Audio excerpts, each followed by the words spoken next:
E eu acho que a gente acaba querendo trabalhar no mesmo lugar, né? Como minimizar sofrimento no mundo.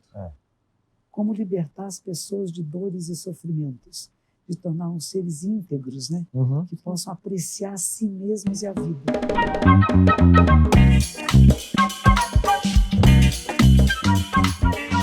Porque a nossa completude está justamente nesse misto das nossas, dos ganhos, das nossas luzes e das nossas sombras, das nossas dores, né? O conjunto. Aí a gente faz uma conjugação que eu acho bonito, né? Tipo, a senhora está falando isso, eu pensando em Paulo de Tarso, que uma das cartas diz assim, em tudo dai graça. Isso. E aí, poxa, mas como é que eu vou dar graça na desgraça? E será que desgraça não é o nome que eu dou, a graça que eu ainda não percebi? É isso aí. E às vezes só quando a gente amadurece é que a gente pode lançar um novo olhar, que é o ressignificar e dizer, então ali não era tortura, era treino. Não que a pessoa que me torturou, ela esteja eximida do mal que fez. Sim. Mas a minha alma vai ficar somente com a lição. Isso, é isso mesmo.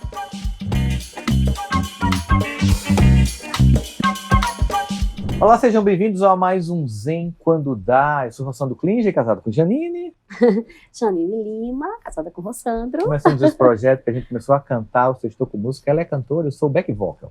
Entendam bem claramente isso, quando vocês forem escutar, por favor, me dê um desconto. Mas a gente pensou como fazer mais coisas agora como casal, como nosso objetivo é elevar o padrão de consciência no que a gente faz, seja na arte, seja falando, seja escrevendo. E o objetivo é também a gente desmistificar a busca por desenvolvimento pessoal, porque às vezes parece que todo mundo só vai seguindo a luz e sem nenhum problema, mas tem dia que a gente não dá conta, né, amor? Sim. Tem dia que não dá conta. Por isso o nome Zen Zen dá. quando dá. Porque quando não dá, a gente ali chuta aquele velho, sacode, sacode, a poeira, dá volta por cima, e, chuta literalmente o pau da barraca e tá tudo bem, tá tudo certo. Mas hoje a gente trouxe uma pessoa que entende o que é Zen. Primeiro, uma honra recebê-la. Uma pessoa assim, respeitadíssima, por quem nós temos uma profunda admiração pessoal. É uma monja, é uma escritora, é uma palestrante, é um ser humano que contribui para a elevação da consciência coletiva. E a gente está com uma honra enorme de receber aqui a monja Coen. Muito obrigada. É um prazer estar com você. Estou emocionada aqui, nossa, frente para ela. Não é isso? Que emoção. Uma alegria. Seja bem-vinda, monja. Muito obrigada. Monja, quando a gente pensa, a gente mora no Brasil, num país, a gente mora num universo judaico-cristão que tem uma profunda contribuição para a espiritualidade, para a elevação da consciência. E claro que no budismo tem também uma contribuição e como é falar, né, desse lugar num mundo que é majoritariamente diverso do ponto de vista da perspectiva. Quem tem uma compreensão profunda percebe que tem muito mais semelhanças do que diferenças. Mas do público geral, quais foram os primeiros desafios que a senhora enfrentou a trazer o Zen aqui? Eu tento não querer convencer pessoas que o budismo e o Zen são excelentes. Então eu não faço proselitismo, vamos dizer, eu não vou dar palestras para ter mais discípulos adeptos.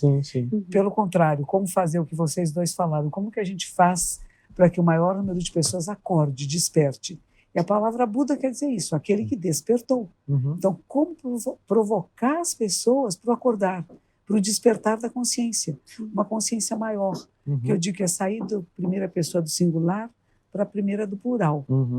Desabrocha essa capacidade de percepção da realidade, perceber que estamos interligados a tudo e a todos, e isso muda a nossa maneira de estar no mundo. Então, para mim, o mais importante é isso, não é só falar, Buda falou isso, contar história, isso é para quem veio ao meu templo. Quem quer ser discípulo, isso é outra coisa.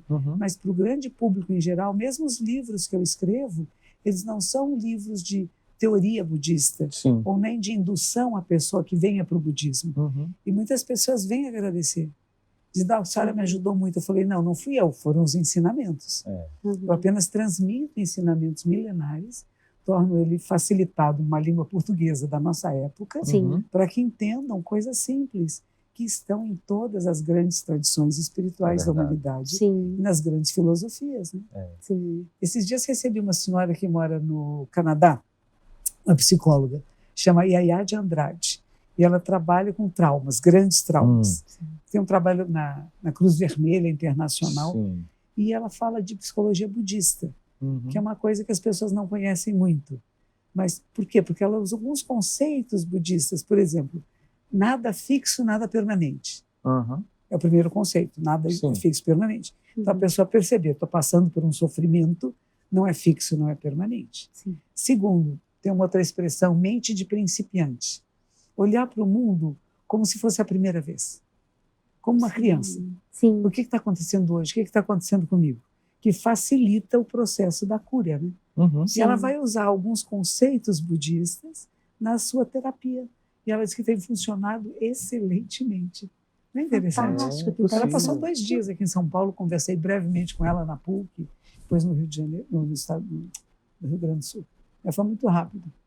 Mas é interessante saber que tem pessoas no mundo que estão levando aquilo que são conceitos de budismo para a psicologia também. E de fato acontece, como a senhora muito bem colocou, né, Boa? Ela está falando de uma coisa que a gente conversa muito lá em casa. A gente tem uma família com uma diversidade enorme de fés, e a gente consegue se amar, se harmonizar, inclusive cultuar juntos. A gente faz muito isso. Então, na própria família há uma experiência de alteridade, de convivência.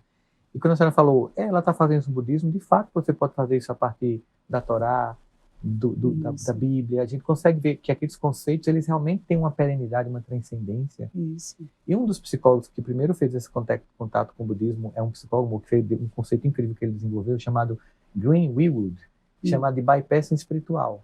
Que ele viu que em todas as religiões tem pessoas que saem daquele estado inicial do contemplativo para a iluminação, pulando as etapas de desenvolvimento e cura de criança interior. Aí são pessoas que terminam, estão aqui achando que, tipo assim, discurso assim, tipo assim, como é que está a relação com seu pai? Você vivia dizendo que tinha um ressentimento. Não, eu transcendi, para mim não tem nem importância a relação com ele. Transcendeu coisa nenhuma. Está usando os conceitos, seja em qualquer religião, para simular uma ideia de evolução que de fato não aconteceu. Uma coisa interessante que você está dizendo e que eu falo é isto.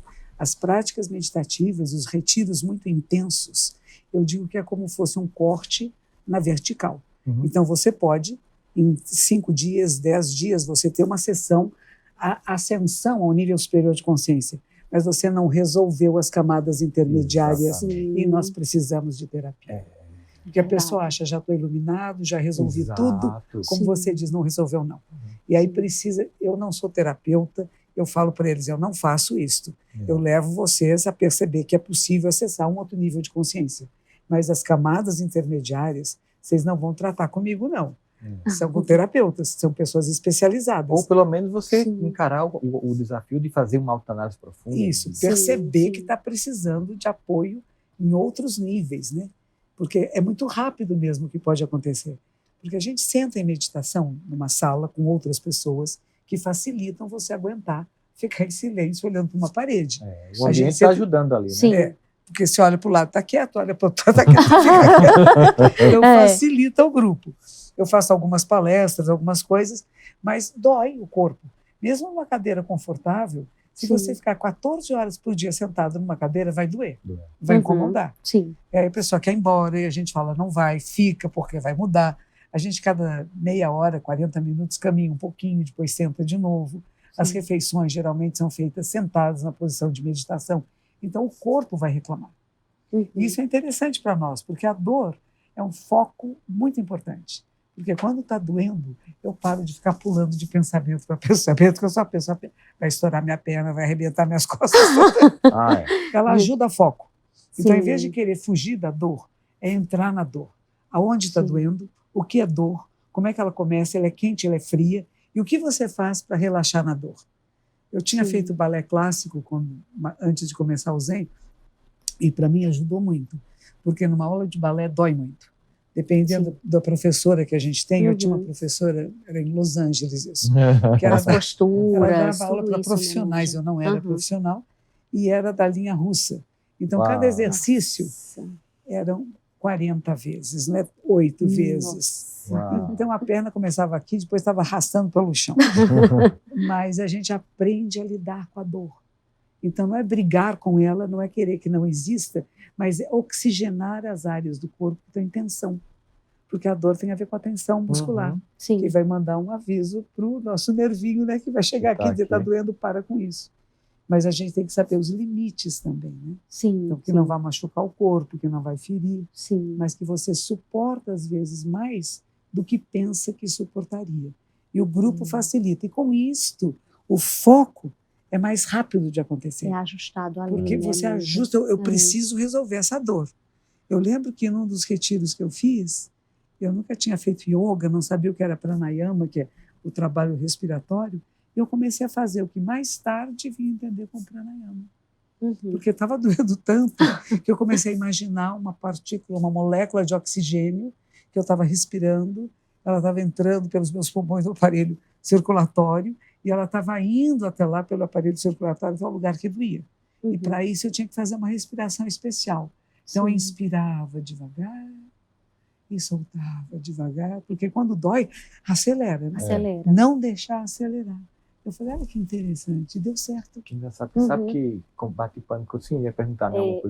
Não, é só uma observação, porque assim, hoje a gente vive num mundo tão acelerado, dói por outros motivos, né? A gente sente dor no corpo, às vezes porque exagera ali, ou no exercício físico, ou a gente exagera porque está trabalhando demais, ou a gente exagera porque a gente se estressa demais, né? E essa vida corrida, desenfreada, né, Monja? A gente não foge, a gente não foge dos momentos de dor, estando, né, nessa coisa da aceleração, mas aí quando a gente para, né, num momento de meditação e que a gente sente a dor, ela toma um outro significado, né, Monja? Assim, 10 horas, 12 horas, 14 horas, ali o corpo sentindo, mas a dor, ela toma um outro sentido. A gente foge dessa dor meio que efêmera do nosso dia a dia desenfreado para a gente entender os desconfortos internos, né? Tanto físicos como emocionais. Como emocionais, né? Sim.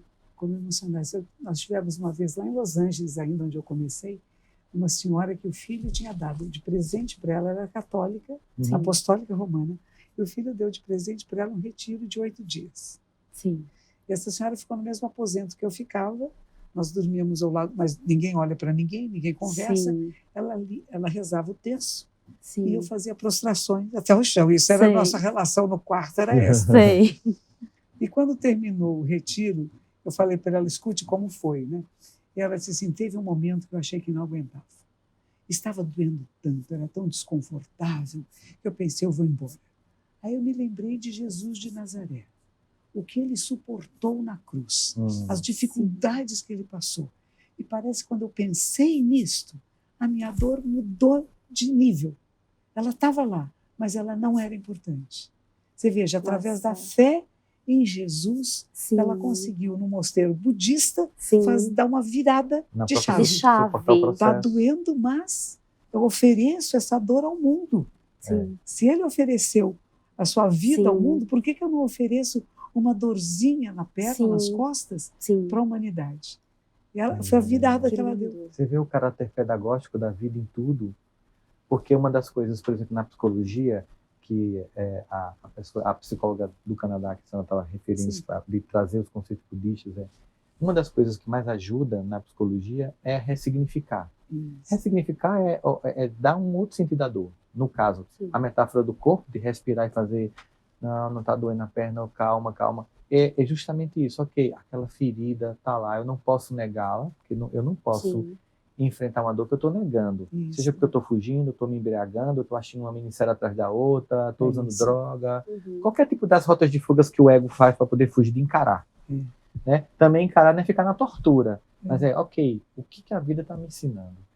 O que essa dor está apontando? Se você ignorar, por exemplo, uma dor de cabeça, e você não fica tomando só analgésico, uma doença muito pior pode estar se formatando, e você só usando paliativos. Na espiritualidade, se você não tiver uma consciência de fato elevada também, você pode ficar só no paliativo. Então, eu vou para qualquer que seja a minha expressão de fé no final de semana, vivo uma experiência mística, tenho umas sensações, mas segundo eu sou a mesma velha criatura.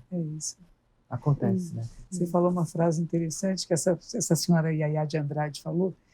O primeiro discurso de Buda, ele, depois que tem a sua experiência mística, ele vai dizer, existe dukkha, que é insatisfação, como eu traduzo.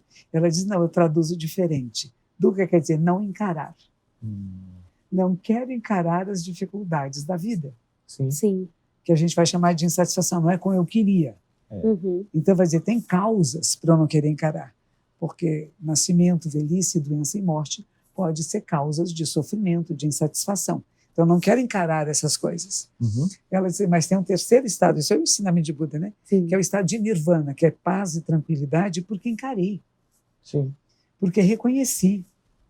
Porque me vi pequeno, me vi humilde. Sim. E me vi também grandioso, capaz de superar, de aceitar. Aceitar a realidade. Porque os estoicos vão muito nessa ideia, né? É, Tipo assim, não lute contra a realidade. é isso. Exato. Mas que é tão difícil. Difícil. É tão, sobretudo nos tempos de hoje, né? Eu sempre bato nessa tecla também das redes sociais, que nos trazem muitas coisas bacanas, mas que nos fazem fugir frequentemente da realidade, de tentar imaginar que a vida do outro é melhor do que a minha, que a realidade do outro é melhor do que a minha, e me deixa aqui com a minha dor, eu não quero encará-la, eu quero tentar, através da vida do outro, esquecer as minhas próprias dores, né? Não quero tocar os meus sofrimentos, né?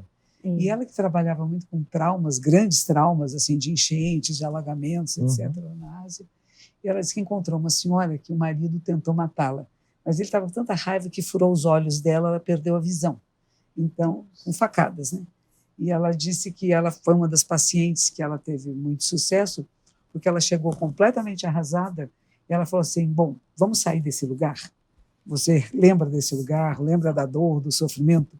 E agora, o que vamos fazer com isso? Como é que a sua vida vai continuar a partir disso? Nunca mais vou ver cores, não vou ver meus filhos, mas você vai sentir coisas diferentes, não vai?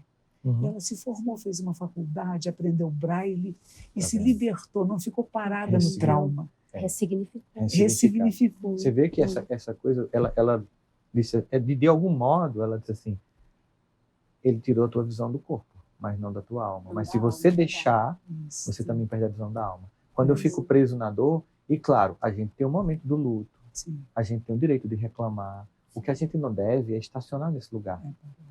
Porque o estacionar nesse lugar, aí faz com que o algoz tenha vencido literalmente a gente em todos os níveis. Isso mesmo. Não tirei apenas a tua visão do teu corpo, mas eu teria a visão da tua própria alma, de enxergar as outras possibilidades da vida. Ressignificar é isso. Ou seja, eu encaro, né? Eu vou encarar, tipo, eu tive um pai difícil, eu tive uma mãe difícil, eu tive um casamento, tipo, vou sofrer uma traição, qualquer coisa que eu preciso encarar dói. A gente busca rede de apoio, se preciso uma ajuda profissional, mas depois você tem que seguir. É isso aí. Você tem que seguir. E se você ficar nesse lugar caído, você não consegue se erguer ali. É isso mesmo. E é um discurso que todo mundo lhe acolhe, né? Olha o que aconteceu. Coitadinho, vítima. Mas também você não avança. É isso aí. Estaciona. Não tem vítima na história, né? Tem um poeta que é um monge vietnamita, o Thich Nhat Hanh, que ele escreve um poema sobre isso, né? Sim. Eu sou a vítima e o vitimador ao mesmo tempo. Então você sai desse lugar, né? E é interessante, nos meus primeiros retiros zen que eu fiz em Los Angeles, teve um momento que eu comecei a fazer uma revisão da minha vida. E a gente vai lá, né? Vai lá na infância, vai ver várias coisas boas e ruins que aconteceram. E de repente me deu muito essa sensação que se todas essas coisas, as boas e as más que aconteceram comigo, não tivessem acontecido, eu não seria quem eu sou agora. Então eu começo a agradecer. Até as pessoas que foram cruéis comigo. Até abusos que sofri, amigas que me traíram na escola, sabe? Que foram forjando. Se não fosse assim, eu não seria quem eu sou agora. Então não carregar raiva, rancor de ninguém. Não é fácil isso. Porque a nossa completude está justamente nesse misto das nossas, dos ganhos, das nossas luzes e das nossas sombras, das nossas dores, né? O conjunto. Aí a gente faz uma conjugação que eu acho bonito, né?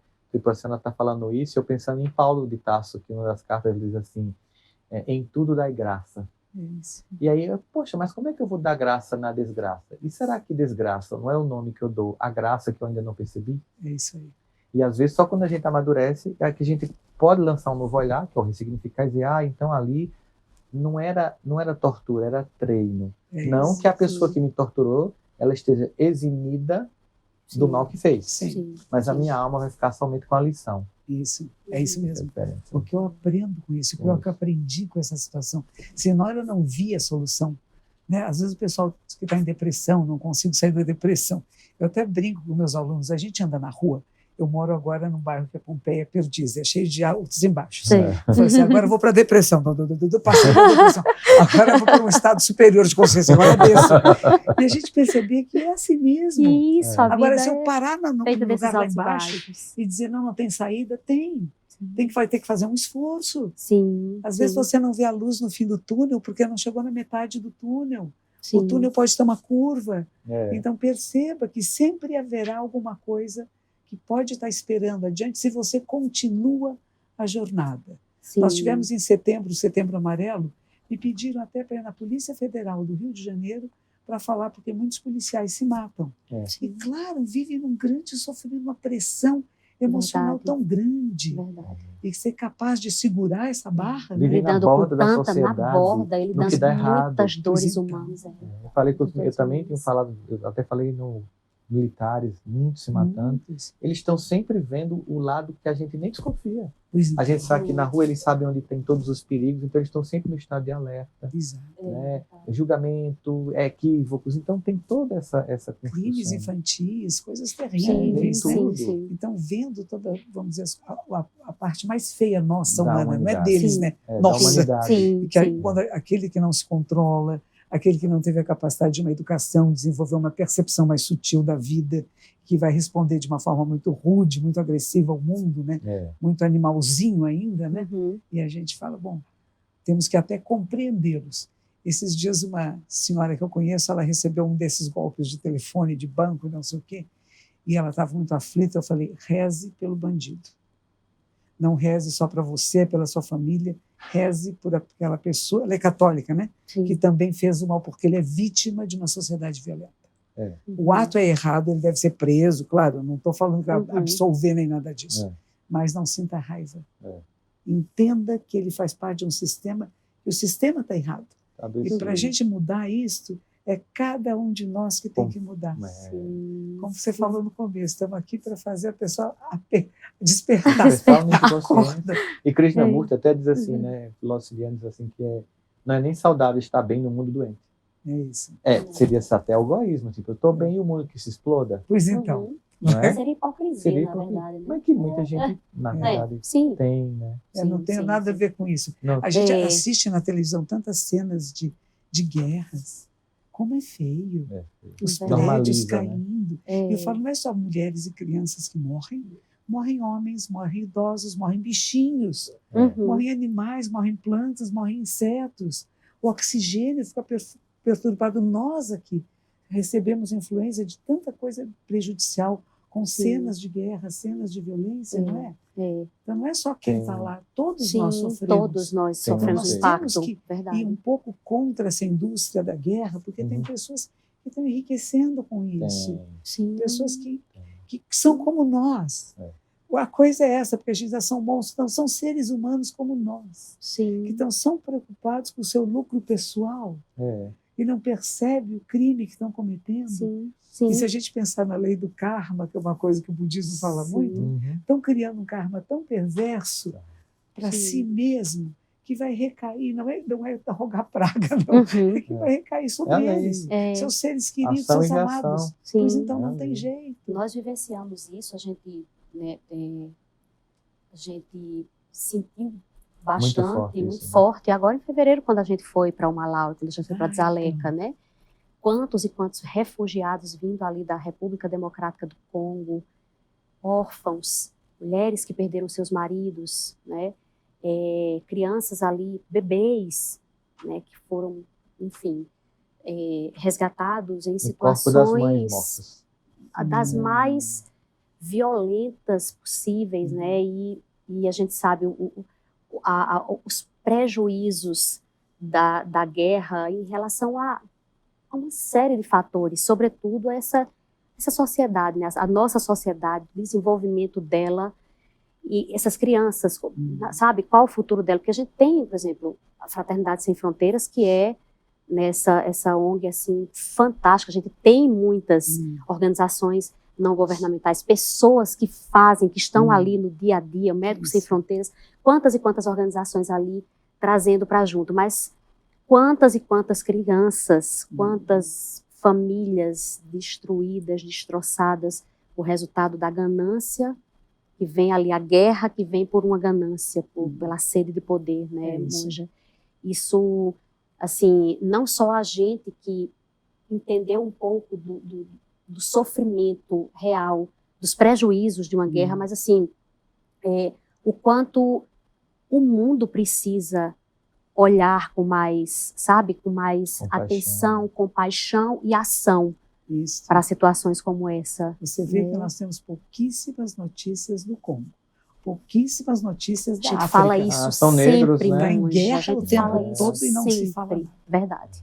Agora a gente tem os países, né, mais próximos da Europa, Ucrânia, né? todo dia no A situação de Gaza, etc. Esses são muito divulgados. Sim. Mas, como você diz, você esteve lá num lugar de muito sofrimento, muita dor. Invisibilizado pelo mundo.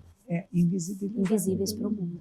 E a mãe África, né, de onde vem a espécie humana, segundo os antropólogos. É a nossa mãe comum, onde nós, como humanos, surgimos de lá. E continua sendo esquecida, abandonada. Monja, como é que o budismo vê, por exemplo, a gente está falando disso aqui, ou seja, a gente foi lá, e mesmo a gente olha, normaliza a guerra. O que é que inibe a consciência, o despertar da consciência, segundo o Zen budismo? Bom, primeiro, eu acho que nós temos medo. De novo, não quero enfrentar. É uma situação que eu acho que eu não posso fazer nada, então eles que se virem, né? Sim. É com eles lá, não é comigo. Então eu me afasto.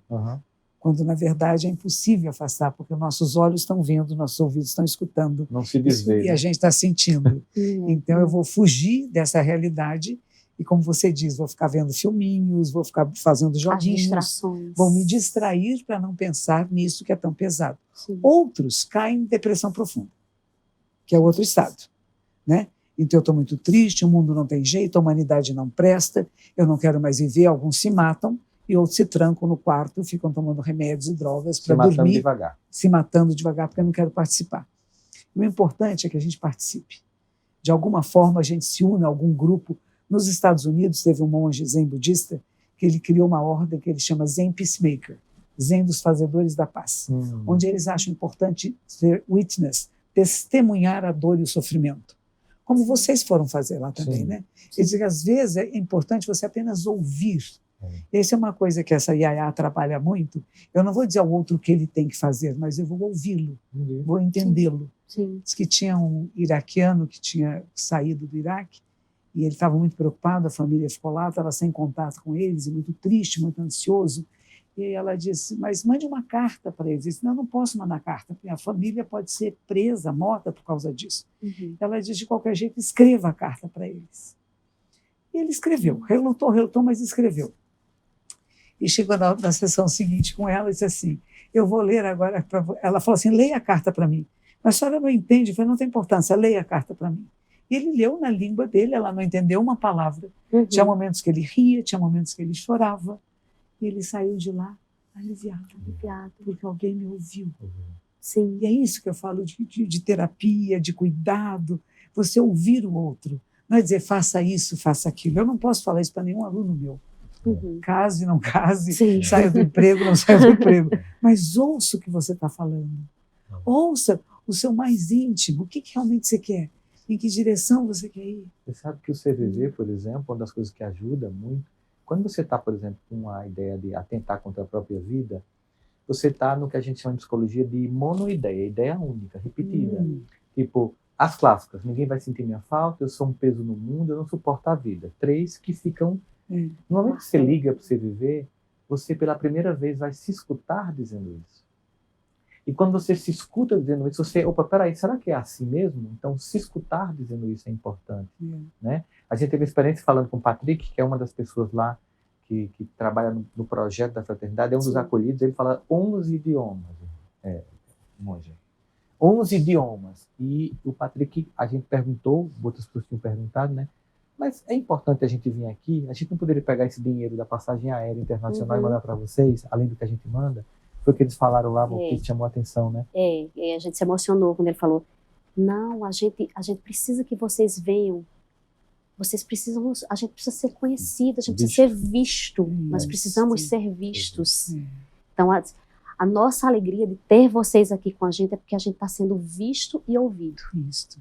E aí Isso sim, emocionou muito a outras gente. pessoas podem vir apoiar, né? Sim, sim. Da A visibilidade. Fraternidade Sem Fronteiras, que começou aqui no interior do Brasil, né? Foi Campo Sim, Grande, com sim. Wagner. Grande, Campo Com Grande. Wagner Moura. Você veja Foi. um projeto que começou há 15 anos atrás, atendendo umas 100 crianças em Angola, e hoje são 37 mil pessoas por dia. Agora, uma coisa que me chama a atenção, Monja, é que muitas vezes essa incapacidade de ver o outro, ela se dá porque nem eu estou me enxergando. Tem gente que está num nível tão grande de falta de amor próprio, por exemplo, que às vezes não consegue entregar para o mundo aquilo que ainda nem se deu. Então, tem pessoas que já se entendem, podem ir, e tem pessoas que a gente menos tem que cobrar e tem que ajudar a resgatar. São muitos níveis de consciência que estão aqui nesse momento ao nosso redor. Né? E de sofrimento, né? De sofrimento. Eu acho que a gente acaba querendo trabalhar no mesmo lugar, né? Como minimizar sofrimento no mundo. Como libertar as pessoas de dores e sofrimentos, de tornar-os seres íntegros, né? Que possam apreciar a si mesmos e a vida. Quando alguém diz para mim, eu prefiro cachorro do que gente, eu falei, bem, então você não gosta de você. É verdade. Sim, muitas tá vezes incluída. não gosta de si mesmo, né? Verdade. Assim, mas veja as qualidades que você tem. Quais são as suas qualidades? Pensa um pouquinho nisso. O que você tem de bom? Tinha uma senhora que dizia que ela tinha um marido péssimo, que era... Eu falei, mas você tem 4 filhos. Você não gosta? Não, meus filhos eu gosto. Mas então é desse homem. Alguma coisa boa ele tem na genética dele. Sim. Pelo branquinho do olho, não é bonitinho? Porque cria-se um hábito de falar mal e de reclamar da vida e do mundo, não é? Sim. E a gente vai afundando nisso. O mundo não está bom, não tem solução. Tem solução. Eu gostei muito com o Papa, esse atual Papa, Leão XIV, né? E logo que ele tomou posse, ele disse assim, vamos orar, gente. O mundo precisa de oração, porque tem uma camada muito nefasta sobre nós, que é essa camada da desesperança. Sim. Não vai ser possível, a humanidade não presta, nós vamos terminar todos queimados pelo calor, que não sabemos cuidar do planeta, e vamos fazer tantas guerras que... Peraí, gente, não é bem assim. Nós temos mais consciência e comunicação que não tinha antes de tudo que está acontecendo. É verdade. Sim. E como é que nós podemos interferir, se não podemos diretamente, através sim, de preces e orações. Sim. Eu acredito nisso. Sim. Quando meu bisnetinho, o primeiro bisneto que foi nascer no meu templo, porque tinha uma banheira maior, queriam ter na água. Não nasceu na água, nasceu no quarto. Eu nunca tinha assistido um parto antes. E a cabecinha vinha e voltava. E eu estava com a pé quebrada, não podia entrar no quarto. Eu ficava na porta do quarto vendo a minha netinha lá. Eu já disse para ela, você pode gritar, fazer o que é o seu momento, você está tendo um filho. Ela é tímida. Tá, tudo bem. Aí a cabecinha vinha e voltava. E a doula que estava ali do lado, não, é assim mesmo, e não sei o quê. E eu muito preocupada, já fazia mais de 12 horas que tinha estourado a bolsa. A responsabilidade era minha irmã médica disse, não faça isso em casa de jeito nenhum. 1 minuto pode ser a diferença entre vida e morte. E ela me convenceu, me pôs vídeos. Ela tinha me convencido na minha cabeça. E eu olhando, agora não podia fazer nada, eu peguei um livro sagrado que a gente tem no budismo, chama o Livro da Sabedoria. A gente gira o livro assim, né? Que o vento da sabedoria entre aqui, que essa criança nasça bem e saudável. Mas foi prece, aquela que você faz de verdade, né? Sim. Daquele momento se que... entrega totalmente ao alto. E não saiu a coisinha linda? Oh, meu Deus. Tem muita gente que diz assim, quando não resolveu é que o dinheiro foi pouco. Eu sempre digo que quando não resolveu é porque a oração foi pouca. É isso aí. A gente tem que acreditar, saber que a oração verdadeira, que é feita do fundo do coração, acontece. Foi um retiro. Eu fiquei muito tempo interna no mosteiro no Japão, não tinha notícia de nada do mundo, eu não sabia ler jornais e não tínhamos televisão. E um dia uma monja que era norte-americana voltou para os Estados Unidos, me mandou as revistas Time Magazine e tinha a Guerra do Golfo. E aqueles pássaros cobertos de petróleo, como aquilo doeu. Fui fazer um retiro no nosso mosteiro sede, um mosteiro masculino, onde as mulheres podem ficar numa antessala, foi onde eu fiquei. E eu falei, eu vou dedicar este retiro para que o fim dessa guerra aconteça. E foi difícil, eu peguei um resfriado fortíssimo, 40 graus, subi as escadas para a sala de meditação agarrada, não foi coisa. Eu vou. Perdi um momento só. que não deu para levantar mesmo, que eu fiquei no quarto dormindo, mas foi um período de 40 minutos. O resto eu fiz tudo. E quando eu saí de lá, não disseram que tinha acabado? Falei, não fui eu só, porque muitas pessoas... Muitos corações vibrando ali. E quando nós nos pomos nesse nível vibratório, Sim. outros seres que a gente nem conhece, nem sabe onde estão, também estão aí. E eu acho que isso é importante, não perder isso. Sim. E eu gosto muito do Paulo Freire, que fala esperança é de esperançar, de fazer acontecer. Eu rezo, mas eu também crio causas e condições. Sim. Falo com outras pessoas, escrevo, mando mensagens, né, para não deixar essa possibilidade de cura da mente humana e da possibilidade. Você falou do que a gente é movido, os budistas falam de 3 venenos, 3 vírus: ganância, raiva e ignorância. São os 3 misturados. A ganância de poder, que é muito maior do que dinheiro. A raiva, que você fica com raiva e faz qualquer besteira por causa da raiva. E ignorar que somos um só corpo, uma só vida com tudo que existe. Então vamos fazer besteira, vou querer para mim, para o meu grupinho, vou querer, né? Quando não é isto. A nossa felicidade, o nosso bem-estar é se todos nós conseguirmos compartilhar. É verdade. A gente teve em Assis, a gente foi fazer um evento da Fraternidade Sem Fronteiras em Assis. A gente foi visitar o mosteiro. Francisco de Assis tem afinidades demais, né, com o desapego e a concentração no que é mais transcendente. E a gente pensando na oração, que não é dele, mas é atribuída a alguém que o seguia, inspirada na vida dele. E o que ele fala naquela oração, conhecidíssima, não é o que ele é, mas o que ele deseja. Senhor, fazer de mim um instrumento da tua paz. Né? Ou seja, que eu seja um peacemaker, né? Seja um peacemaker, que eu seja uma pessoa que provoca. Né? E ele não diz apenas que ele deseja, ele dá a receita. Onde houver ódio, que ele leva o amor. Onde houver ofensa, porque às vezes, na própria psicologia... Do nosso jeito, somos seres humanos, mas que a gente procure levar isso a esse lugar, né? Quando a pessoa está deprimida, se você disser para ela assim, vamos sair da depressão, abra a janela, não adianta. Mas se você disser assim, hoje eu queria só que você fizesse durante 10 minutos tal coisa.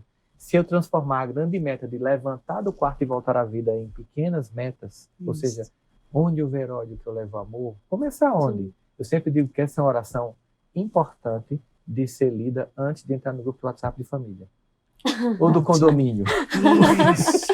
Estão lá, fazer de mim um instrumento da tua paz. Eu vou aqui tocar fogo no parquinho, eu vou lançar. Gente, isso é mentira, isso é fake news, vamos acordar. Não, gente, vamos conversar, ninguém resolve o problema do condomínio assim. Chamar para a consciência e ter primeiro essa consciência. Então, hoje, eu acho que uma grande luta que a gente tem é contra a desesperança. A gente vive um momento de profunda desesperança. Se você pegar qualquer post no Instagram, na internet, falando de algum problema, pior do que o problema que foi comentado é a desesperança que vem na sequência dos comentários. Mas é isso que eu acho que, como dizia a mãe, desde que o mundo é mundo, né, a gente fala muito isso assim no Nordeste, desde que o mundo é mundo, o que acontece? O mal, as coisas ruins, tem um ibope gigantesco, e com as redes sociais isso foi uma potência de 1 milhão. Mas por trás das telas, quantas pessoas ali, na sua comunidade, dentro da sua família, fazendo bem, plantando, semeando ali o bem, a paz, ajudando o outro, né? Onde houver ódio, temos que dar visibilidade amor, onde houver ofensa, tem que dar mais visibilidade ao bem. Porque isso está faltando, né, Monja? Isso é uma coisa que não é de agora. Não, por que nós queremos saber o que é perigoso? Para nos precaver. Então, o nosso instinto de sobrevivência quer saber o que pode dar errado para eu me preparar e não deixar que dê errado. Então, cada vez que aparecem notícias assim muito alarmantes, é para a gente se cuidar. Mas quando só tem notícia alarmante e não tem nenhuma coisa positiva que vem junto, é muito perigoso isso, porque nós ficamos desesperançados, a humanidade não presta, só tem maldades, guerras, violências, abusos, né? E não tem soluções. Lembra quando aquele jovem ele matou ou foi o pai e a irmã, aí foi para a academia, comprou pão e esperou a mãe para matar? Eu lembro que eu dei muita entrevista naquele dia, e toda vez que eu entrava, começava assim, Rossandro, o que é isso que está acontecendo? E a primeira coisa que eu dizia, esse jovem não representa os filhos do mundo. Os filhos do mundo estão esperando os pais com um abraço em casa. Não é psicopatia isso ou sociopatia? Sim, Qual a diferença sim. entre psicopatia e sociopatia? O psicopata, ele não tem desejo de poder sobre ascensão social. Ele apenas tem algum tipo de transtorno que tem a ver com algum trauma e ele quer matar no presente a pessoa que ele não pôde matar no passado. Entendi. De forma muito sumarizada. Sim. O sociopata, ele quer o poder. Ele pode até matar por isso. Sim. Mas ele não tem necessidade de um prazer em matar, como o psicopata tem. Porque o psicopata, ele quer destruir naquela pessoa o algoz do passado. Sim. O sociopata, ele quer o poder a qualquer custo. Entendi. Ele não tem um prazer necessariamente em matar. Inclusive, ele delega, né? Se ele precisar, vai lá, mata, porque eu quero que... Já o psicopata, tirar não, os obstáculos. Você não vai me tirar o prazer de matar, eu que vou entendi. matar. Né? Olha só. Então, assim, esse movimento da gente, da visibilidade ao bem, é lembrar que os filhos do mundo, tipo, vamos imaginar a seguinte cena, que aqui em São Paulo, hoje à noite, uma filha cansada, cuidando de uma mãe com Alzheimer, joga a mãe no sofá, certo? Assim, você tá... A pessoa com Alzheimer, já cuidei, meu avô teve Alzheimer, né? A pessoa fica repetindo, tem uma hora que você entra em transtorno com a pessoa. Cansa. Imagina que ela empurra, aí tem uma câmera de vigilância que os irmãos colocaram, um irmão coloca no grupo da família, alguém da família joga na internet, de repente viralizou, ela está na internet. Filha joga a mãe com Alzheimer. As filhas, como é que uma filha faz isso com a mãe? Aí a gente esqueceu que nessa mesma noite, milhares de filhos e netos e netas saíram de suas casas para cuidar dos seus amados. É isso. E ninguém deu visibilidade a eles. É isso. O bem, ele está acontecendo. Está acontecendo. Ele está acontecendo o tempo todo. E tem esses grupos lindos, né? Sim. Que fazem ele dar Fraternidade Sem Fronteiras. Janine comprou essa saia lá, né? Você me falou, eu fiz exatamente. Que é feito pelas mulheres que são refugiadas, né? Exatamente, feito pelas mulheres. E essa saia, ela traz uma representatividade assim muito grande para mostrar a força dessas mulheres, apesar de tanto sofrimento, elas estão ali cuidando umas das outras, semeando o bem entre elas, cuidando dos filhos umas das outras, né? Produzindo, costurando, plantando, colhendo, o bem acontecendo, apesar da guerra, apesar da violência, apesar da falta de oportunidades, elas estão fazendo e acontecendo. Né? Sempre a gente volta àquela frase, o que eu faço com o que a vida fez para mim? O que eu faço com isso? Eu me afundo, acabo com... Mas não. Como é que daqui eu crio forças para ir para adiante, né? Porque tem uma pergunta que as pessoas fazem que ela não tem resposta e paralisa você. Por que isso aconteceu comigo? E a pergunta é, o que é que eu faço com o que aconteceu? Como é que eu faço depois disso? Se você ficar perguntando por que eu passei por um abuso, às vezes nem o abusador sabe. Ele está só reproduzindo. E às vezes ninguém está tirando a dor que você passou. Mas é que se você ficar nesse lugar, você vai ser vencido mais do que você imagina. Às vezes eu estou numa plenária para professor, a gente fala muito para professor nas palestras, né? Eu falo muito assim, aqui numa plenária, recentemente eu estava no espaço Unimed, tinha 5.000 professores. Eu disse, que estatisticamente tem no mínimo 1.000 pessoas que foram abusadas. Mas olha como você é grande. Você não só não se tornou uma pessoa que abusa, mas você foi para a escola tocar as crianças para dar dignidade. Então você venceu o seu abusador. O bem superior. A gente tem essa força, essa resiliência da alma. Tem mesmo. A gente pode superar. Né? Sim. E às vezes precisa só um empurrãozinho, né? Só um empurrãozinho. O pessoal fala muito também de burnout agora, né? Eu falo burnout, quer dizer, queimou, né? Queimou os fusíveis aqui dentro, né? Quer dizer, fez tanta conexão que deu curto-circuito. Mas a pessoa não percebeu a hora que tinha que parar. De vez em quando nós temos que parar. Tem que ver os sinais. Tem que respirar. O corpo dá sinais. A mente dá sinais. E a gente quer fingir que não, está tudo bem, sou um super-homem, super-mulher, posso fazer tudo. Não pode. Preciso cumprir a meta. Pois então. A meta está ali, eu preciso cumprir, eu quero mais, eu quero mais, eu quero mais. Né, amor? Eu estava no pré-burnout e Janine me ajudava muito. Ela fazia, você precisa dormir, você precisa não fazer nada. Mas aquela coisa de e aí chegou eu estou em risco, eu sentia tipo, eu estou em risco, eu estou à beira de um burnout. Aí eu fui, tenho que escutar os sinais, pedi socorro, me comuniquei às pessoas próximas, eu preciso, não estranhe meu comportamento, eu preciso me isolar para poder me recuperar. Ou seja, a gente não escutar os próprios sinais, Que aí volta o que a gente estava falando, né? Às vezes as pessoas não estão aí ajudando porque elas não estão se ajudando. Isso.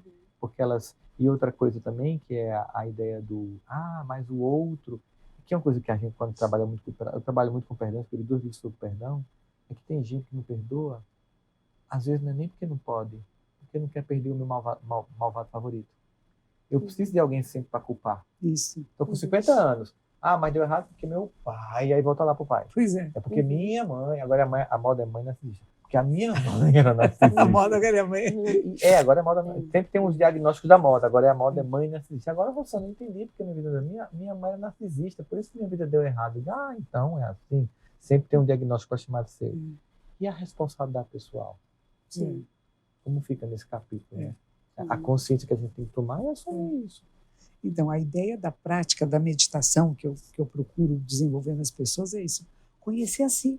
A gente volta lá para Delfos, né? Conhece-te a ti mesmo. Conhece o que está acontecendo com você. Encara as coisas. Encara as suas fraquezas, suas forças. E pede ajuda quando precisa.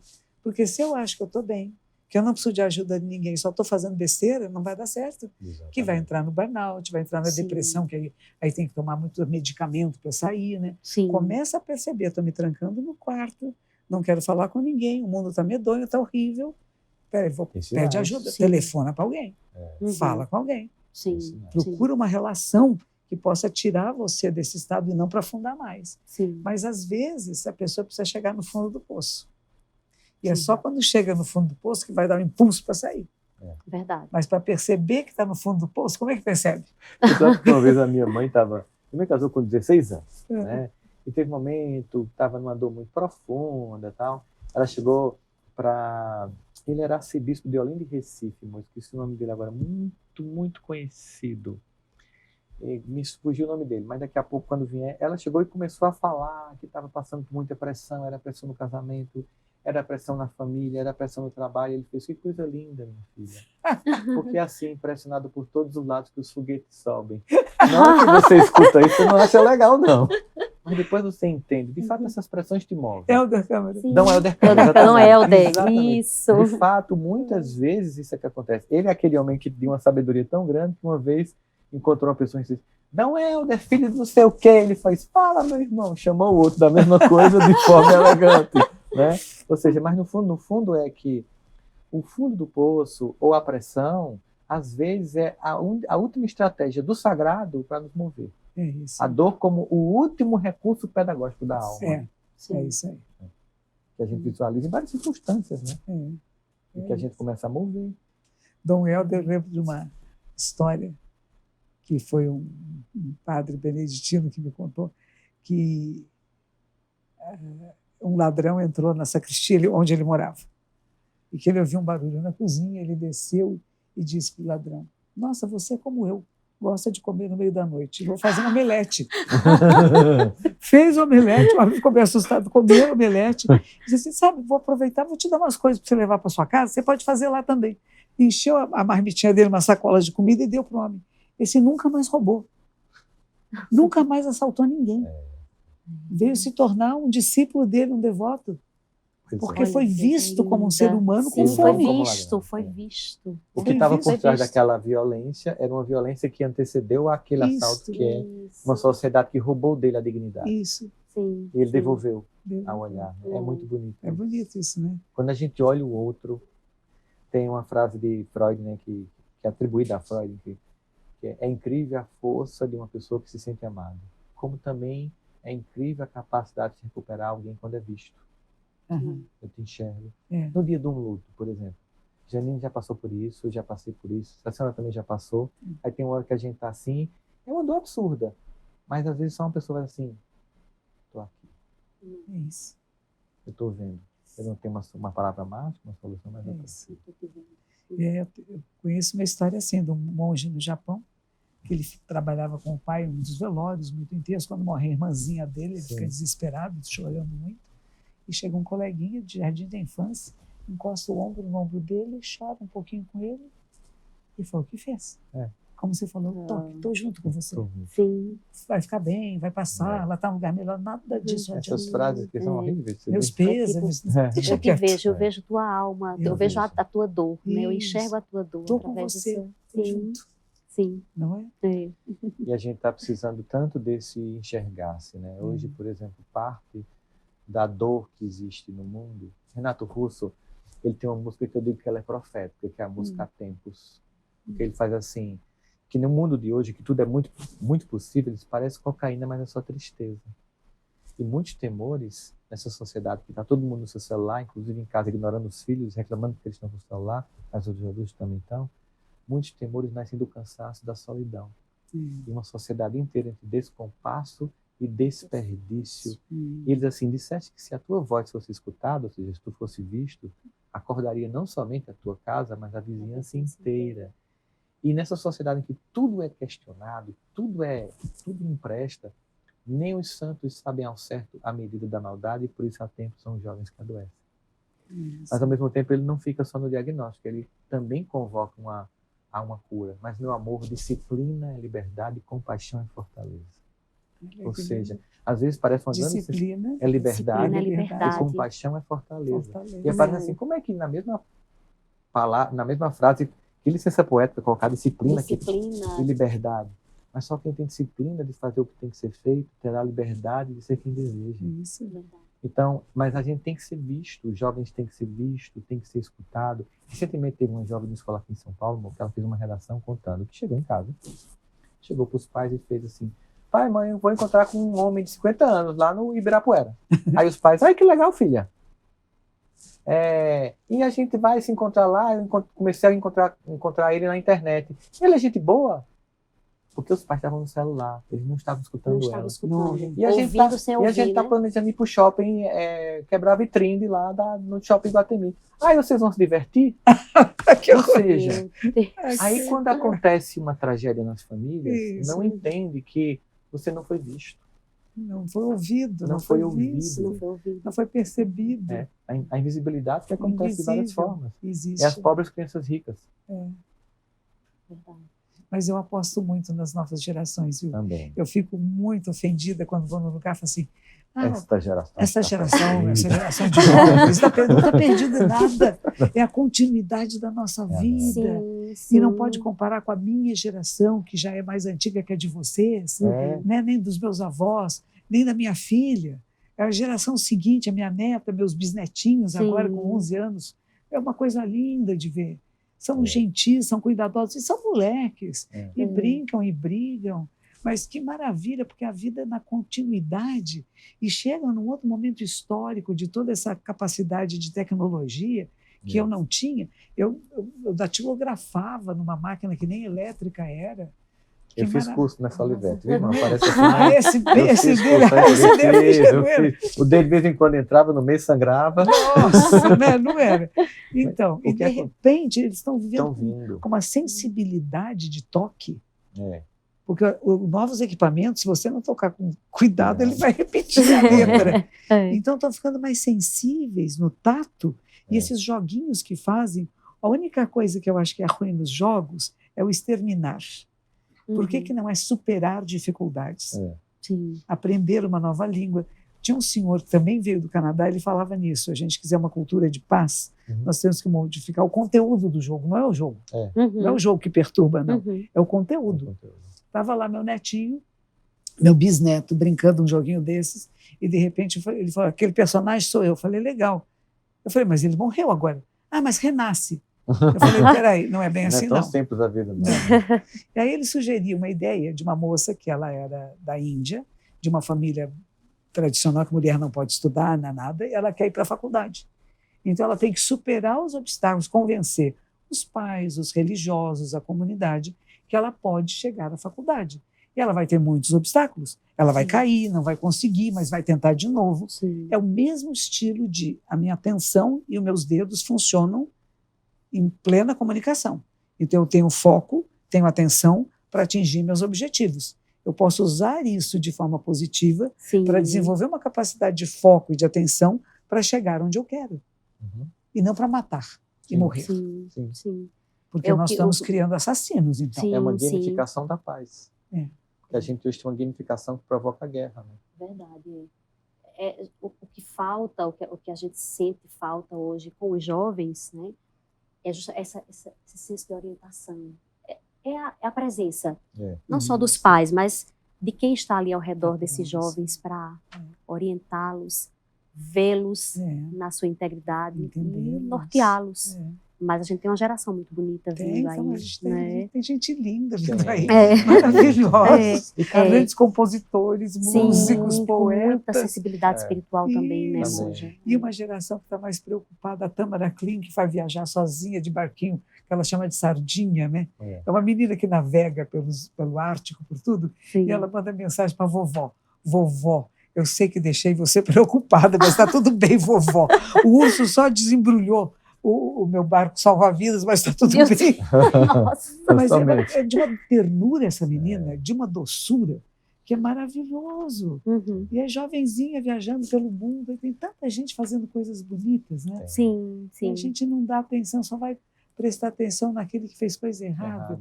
E ele é vítima também de uma sociedade violenta. Sim. Então, nós temos que tirar a violência de nós, de cada um de nós, nos tornarmos seres menos violentos, não para ficarmos bobos, não para sermos controlados por qualquer um, ao contrário. Né? É ao contrário, para não ser controlado por nada, nem por ninguém.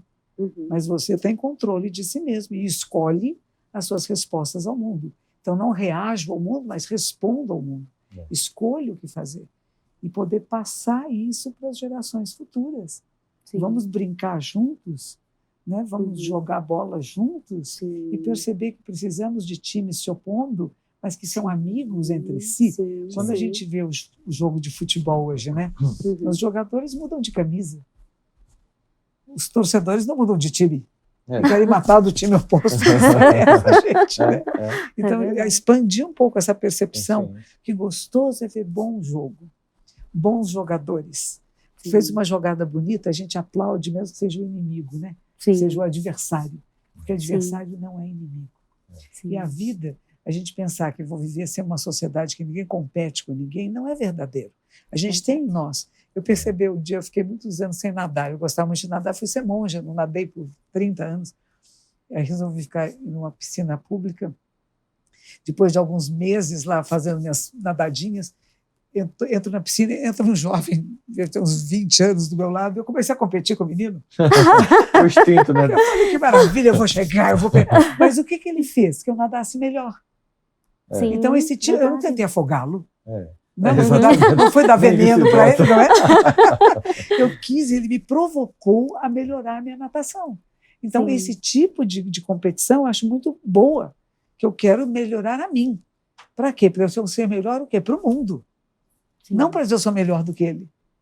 Então, na medida que os nossos processos educacionais eles têm que ser revistos, né? A gente tem que mudar os processos educacionais, como a gente muda, por exemplo, a genética, para criar novas vertentes. A gente criou modificações genéticas e criou plantas mais resistentes às pragas. Se eu também faço modificações internas no sujeito, ele é mais resistente às intempéries do mundo. Porque o grande objetivo dos pais, às vezes, hoje em dia, terceirizando para a escola, que é uma dor das escolas muito grande, da terceirização, e eu sempre digo para os pais, não se trata de tentar controlar o mundo para seu filho não sofrer. Se trata de dar ao seu filho a capacidade de suportar o mundo, qualquer que seja a condição. Eu não quero que o mar seja calmo, eu não consigo controlar. Eu quero que o meu filho seja capaz de navegar e voltar para o porto. Isso. Então, assim, e cada geração, que a gente está falando dessa coisa da geração, que ela consegue, do seu jeito, do seu tempo, responder aos seus desafios, ao Zeitgeist, ao espírito do tempo. Esse conceito da filosofia alemã, o espírito do tempo atual, né? Eu costumo dizer... hoje, mais do que nunca, a gente percebe, essas novas gerações que estão chegando, cada vez mais sensíveis. Não só sensíveis espiritualmente, sensíveis a vários tipos de estímulos, sensíveis às palavras, se sentem mais afetadas. Se sentem mais afetadas, né? A gente, inclusive, tem a filha de uma amiga nossa, uma conhecida nossa, que, enfim, né, essa mãe passou por uma dor muito grande, essa filha desistiu da vida, e o que ela sempre falava para essa mãe era: eu não consigo ficar aqui. Eu não consigo ficar aqui. Dói demais. Dói demais. Eu sinto tudo. Eu sinto tudo não muito é ao meu sua, redor. Nada sabe? que você excesso fez. de sensibilidade. Um excesso Nada de que você fez sensibilidade. como mãe não foi legal. Não se sinta culpada, mas eu não estou dando conta. Disso, eu não estou dando conta. Então, hoje a gente encontra essa geração muito mais sensível, muito mais sensível a perceber tudo que está ao redor dela, né? E poder dar opções. Sim. Dela perceber que existem opções da gente lidar com a dor. Sim. Lidar com o sofrimento. Não só fugir da... Não é só querer ir embora, porque se está ruim eu vou embora, não. Sim, verdade. Por isso, acredito que é por isso também que muitas das tradições espirituais consideram o suicídio um crime gravíssimo, né, que vai queimar eternamente no inferno. O budismo não tem isso. A gente reza para uma pessoa que morreu, seja qual for a morte, e querendo que tenha ascensão. Sim. Seja qual for a morte que teve, assassinato, suicídio, doença, velhice, acidente, não importa. A gente vai orar para que esse ser se eleve espiritualmente. Sim. E não dizer vai ficar danando para sempre, não vai. Sim. Porque são causas e condições geradas por muitas causas e condições, não uma só. Exatamente. E que não soube lidar com elas. Todas as variáveis estão por trás, né? Quem somos nós para julgar e para dizer. Isso, para entender o que o outro está sentindo. A pessoa julga quem quem pulou do edifício, mas em nenhum momento se pergunta quem jogou. Porque jogar não é empurrar fisicamente, são todas as circunstâncias, desespero, dor que você provoca no outro, para que ele acredite que só tem essa alternativa, embora não seja verdade. Mas só basta 30 segundos para ter essa ideia, infelizmente, de tomar uma decisão. Eu tenho um amigo que é um bombeiro, o Major Diogo Munhoz, e ele é especialista em tentativas de suicídio. Ele não fala suicida. Suicida é o que morreu. O que não morreu é um tentante. E ele já conseguiu não sei quantas, mais de 100 pessoas. Ele disse assim, uma coisa é a seguinte, se alguém querendo pular de um prédio, você pegar uma escada e segurar, não adianta nada. Você tem que convencer esse ser humano. Ele disse, uma vez ficou 8 horas conversando com o homem, procurando psicologicamente onde é que estava esse fio para trazê-lo de volta e perceber que a vida é mais do que isso. Sim. Pular da janela é fácil, não é coragem. Isso é fácil. Mas como é que eu tiro você de lá para nunca mais querer se matar? Exatamente. Isso é uma tarefa lenta, demorada. Nem sempre eu vou estar lá com a escada, né? Pois então. Verdade. Esse diálogo é importante, porque a gente trabalha muito com silêncio na meditação, né? Sim. E essa psicóloga que veio lá do Canadá falou, não, monge, eu quero falar do diálogo. A importância de dialogar, de conversar com a pessoa. Sim. Como você disse para ela, se ouvir.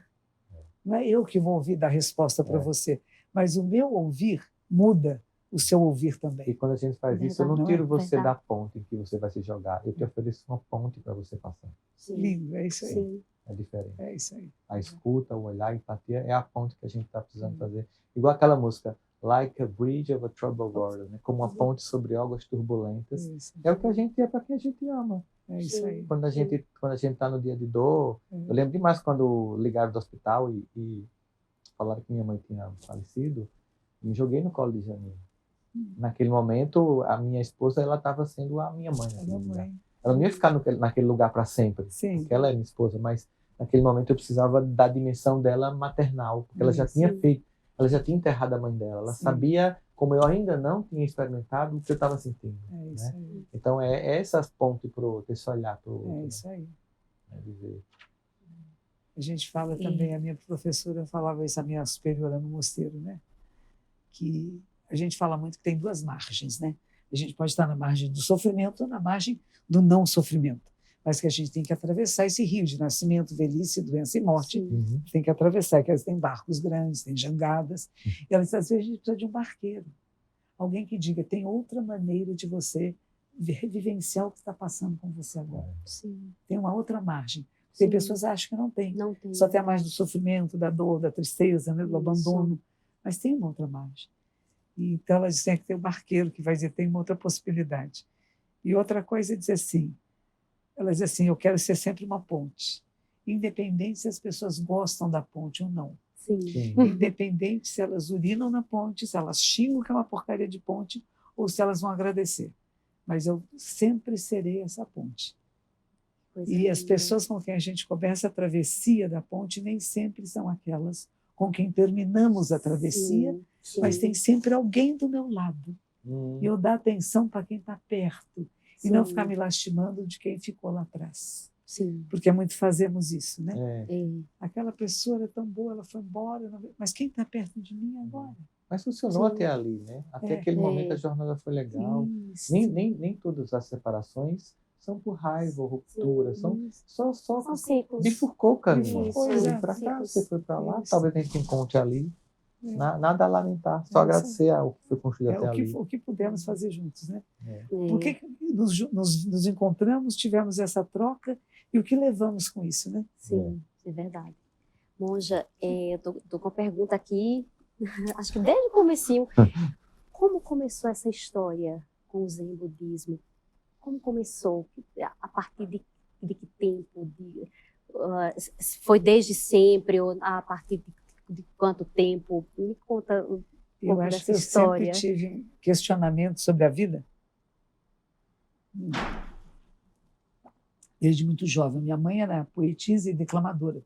Que lindo. E as poesias dela eram muito existenciais, questões de Deus, vida, morte, quem somos que estamos aqui.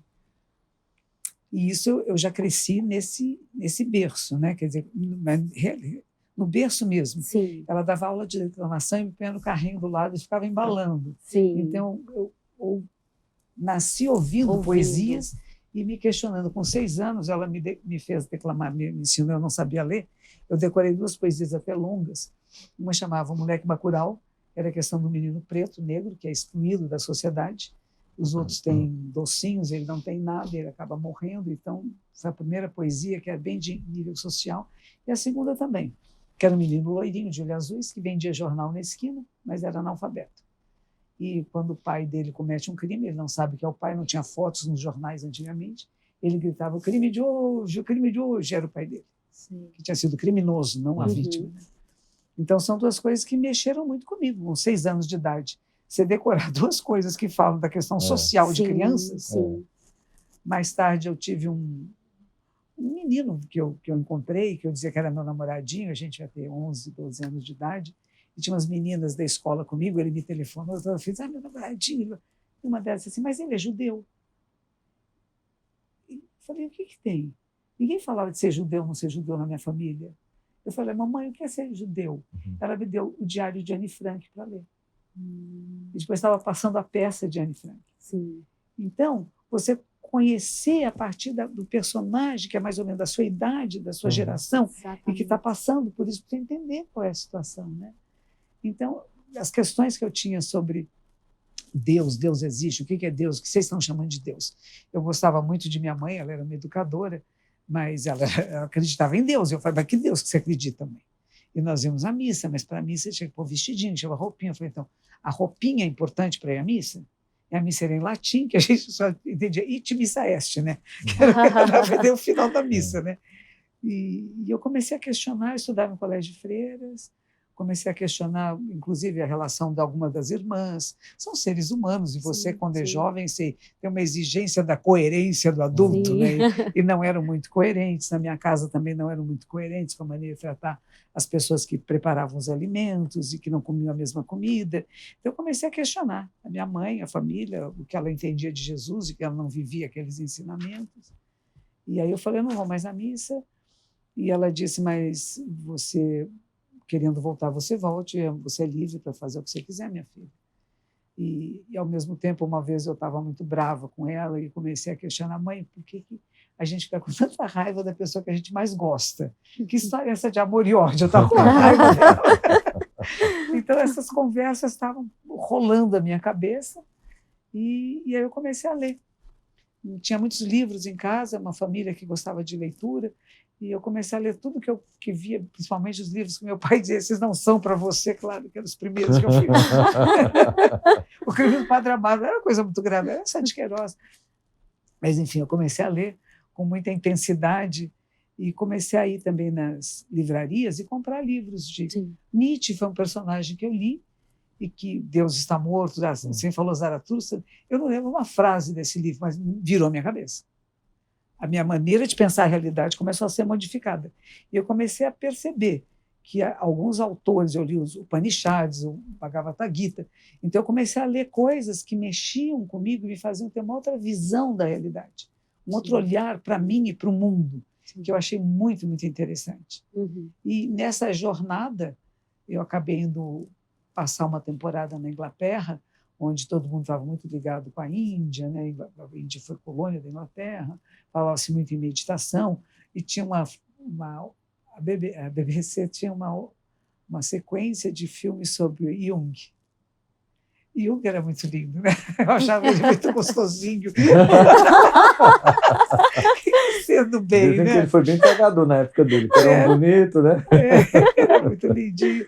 E ele falava muitas coisas. E uma das coisas que ele falava era de budismo. É verdade. Eu falei, esse cara inteligente, né? Que é macio, né?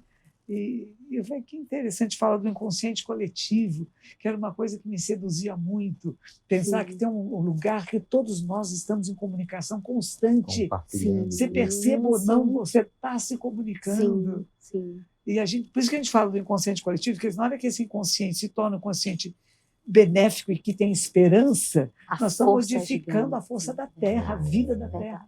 É de uma força aquele menino de Israel, como é que escreveu? Yuval Noah Harari. Isso. Ele fala sobre isso, que ele acredita que a meditação vai ser a grande transformação social, política e econômica da humanidade, porque é o despertar da consciência. Sim. E você despertando a consciência, se torna um cuidador. Sim. Porque para ser cuidado, tem que cuidar. Tem que cuidar. E ao cuidar, você cuida de si mesmo e do seu entorno. Mas se eu me separar, não vai ter nada, né? Eu acredito nisso também. Então, o meu processo começa por aí.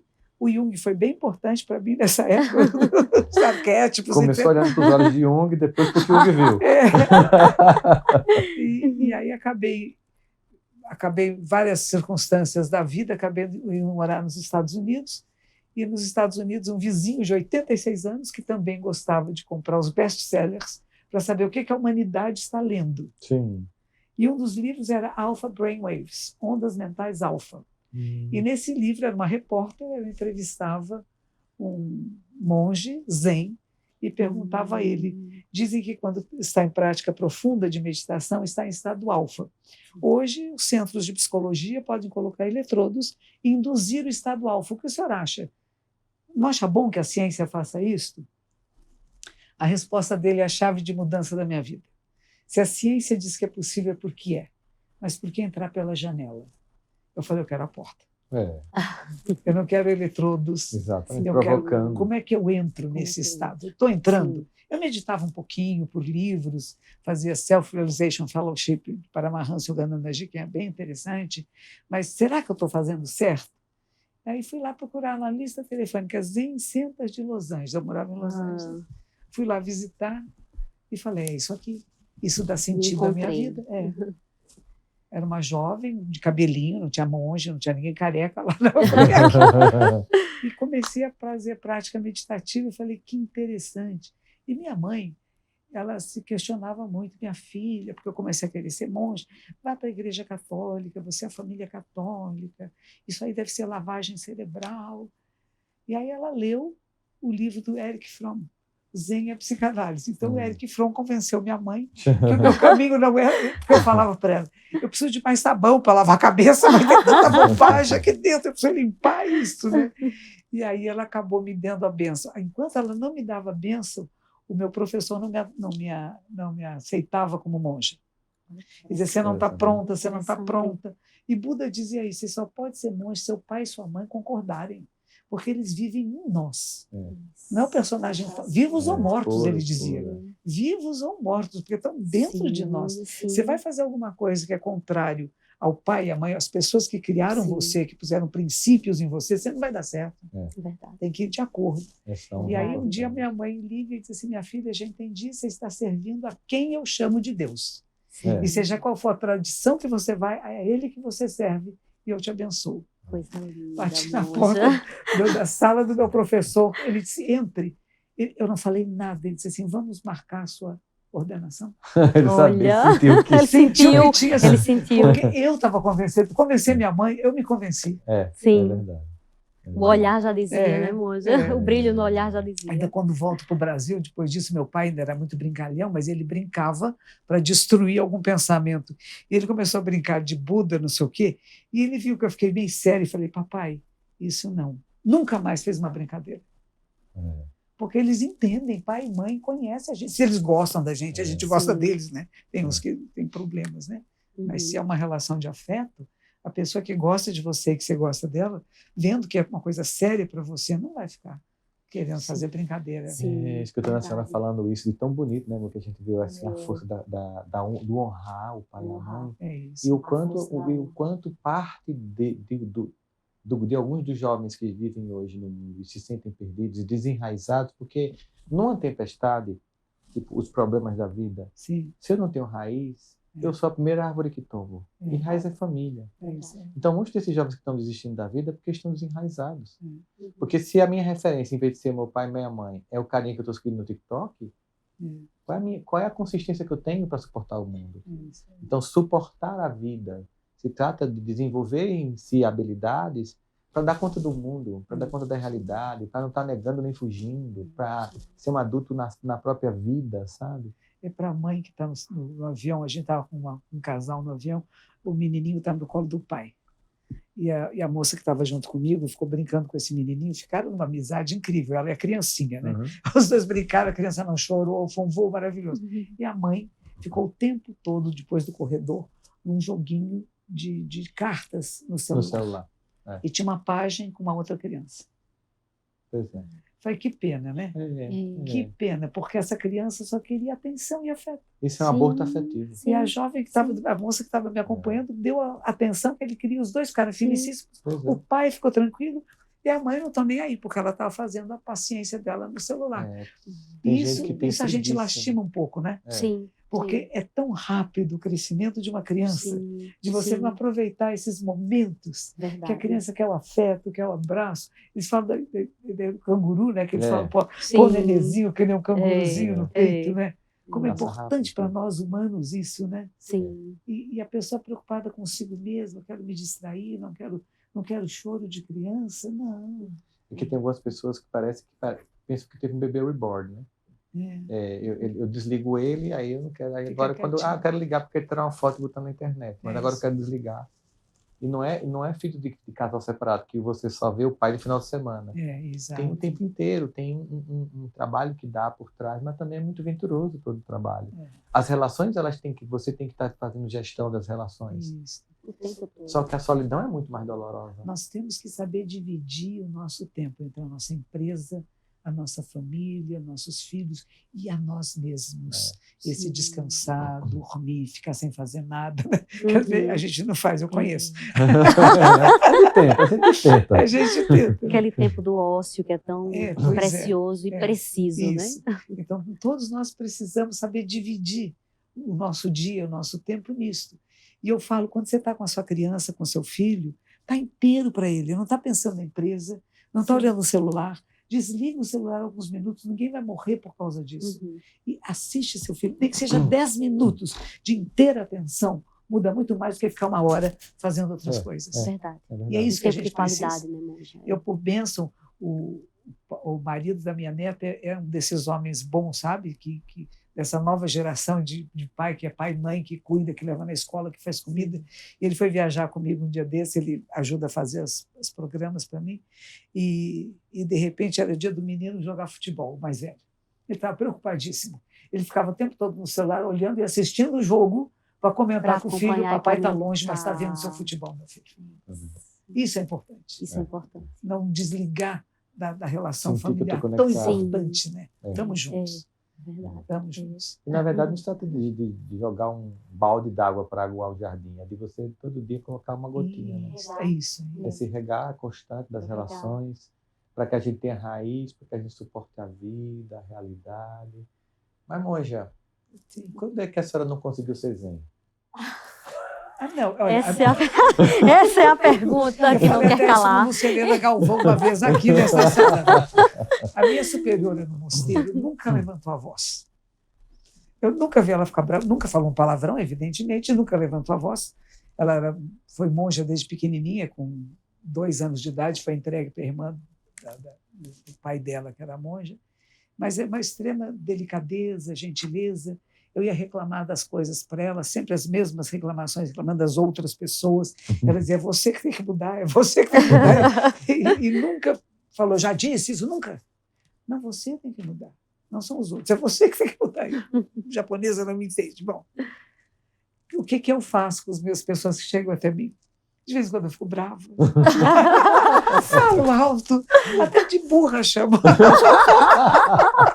Aí falo, ainda me falta muito lugar para chegar nesse ponto de uma mestra zen, que é capaz de ver as pessoas. Que a Lucilena Galvão falou, acho que era a mãe do Sócrates, que era uma parteira, e que dizia para o Sócrates: se a mulher não está grávida, não adianta apertar a barriga que não vai sair nada. E às vezes eu fico com essa ansiedade de querer que as pessoas desperta logo, gente. O que vocês estão travados aí? Travou no quê? Não tem trabalho. Vai. E isso não adianta muito. Eu estou aprendendo que não adianta. Que cada um tem o seu tempo, o seu momento, mas também não é para eu desistir, dizer, não vou fazer nada. Eu vou cutucar, assim. Porque no Zen a gente fala que o despertar é como a galinha que está chocando um ovo. A galinha, de tempos em tempos, dá uma batidinha. Tum, tum, tum. Se o ovinho responder tum, tum, tum, ela quebra a casca. Mas se ele não responde, você não pode quebrar a casca. Mas você também não pode deixar de bater. De fazer provocações para ver se você está pronto.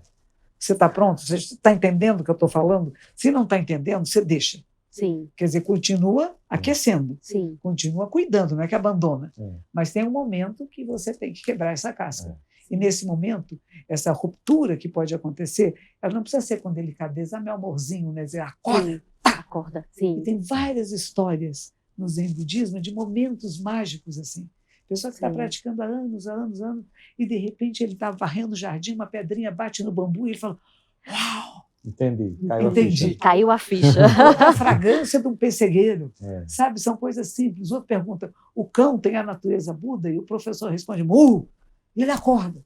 Mas ele está há anos com essa pergunta. Então não é uma coisa que eu perguntei de repente só porque eu queria achar bonitinho.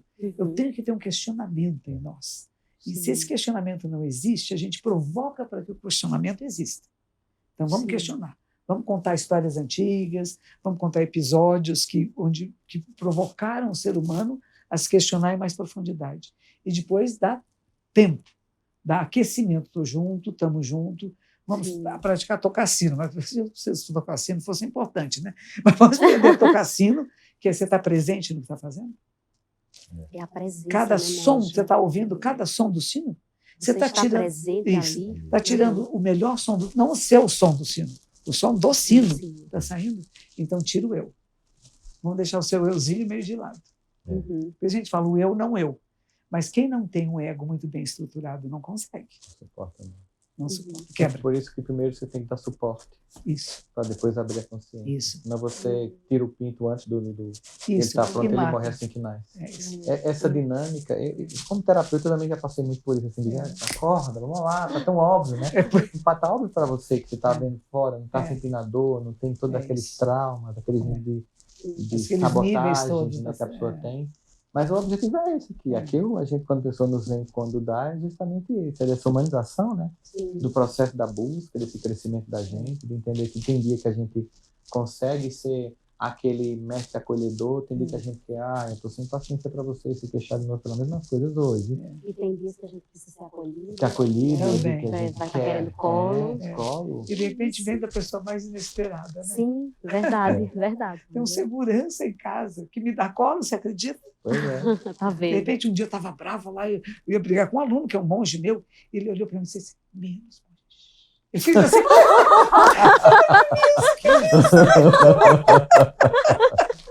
é isso.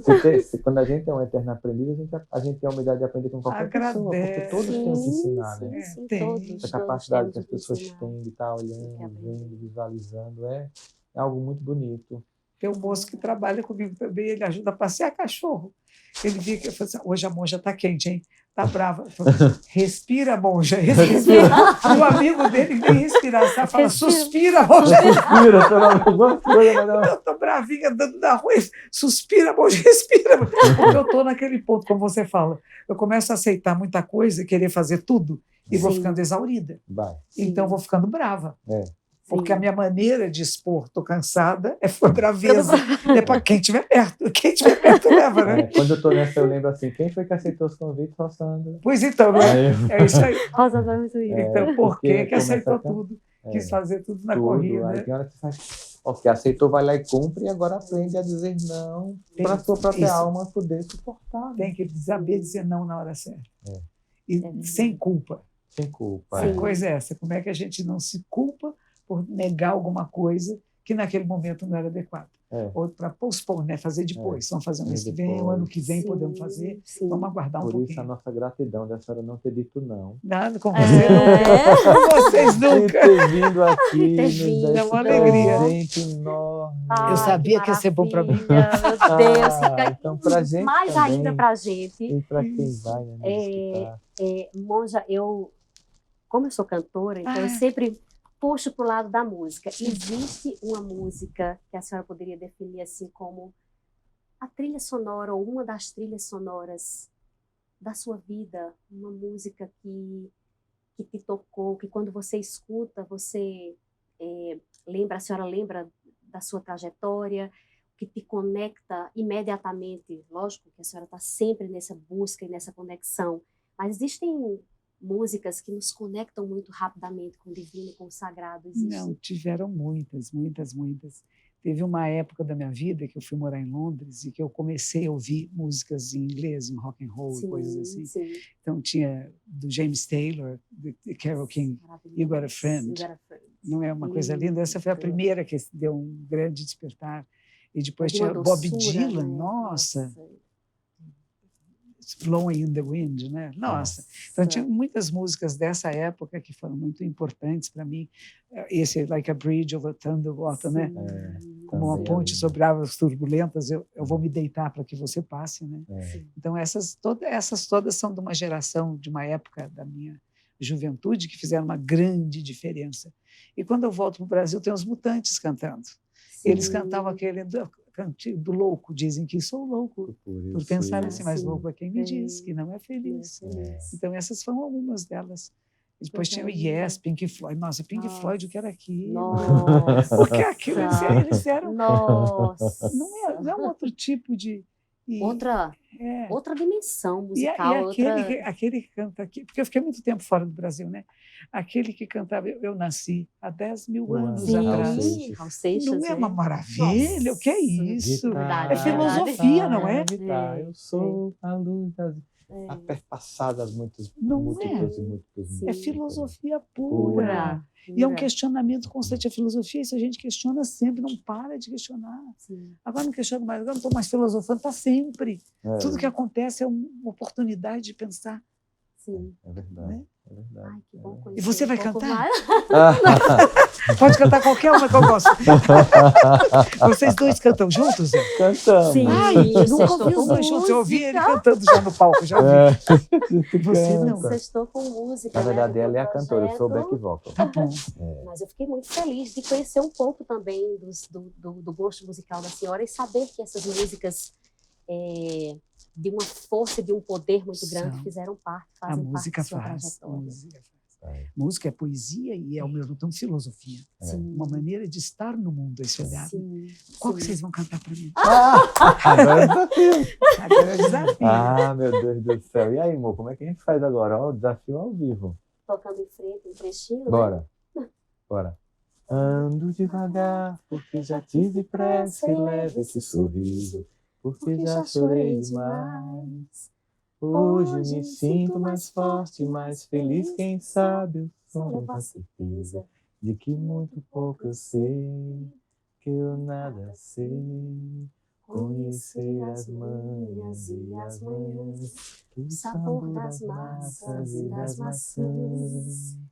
É preciso amor para poder pulsar, é preciso paz para poder sorrir. É preciso a chuva para florir. Aí. Que lindos, maravilhoso. Essa é uma delas. É uma delas. Muito obrigada. Que presente Muito maravilhoso obrigado. a senhora Que estar aqui com a delícia. gente. Nossa, que dia mágico e especial. Especial. E vocês continuem aqui nos encontrar com a gente, né? Num dia como esse, que a gente teve a oportunidade de ver, foi tão querida. Sim, nosso obrigada. país, que deu uma contribuição tão grande aqui a Monja Coen. Esse é o nosso objetivo, né, amor? Sim. É levar consciência, saber que tem dia que dá, tem dia que não dá, mas a gente continua. A gente segue. Então, curtam, comentem, compartilhem. Compartilhe, Coloquem manda pra também galera. sugestões.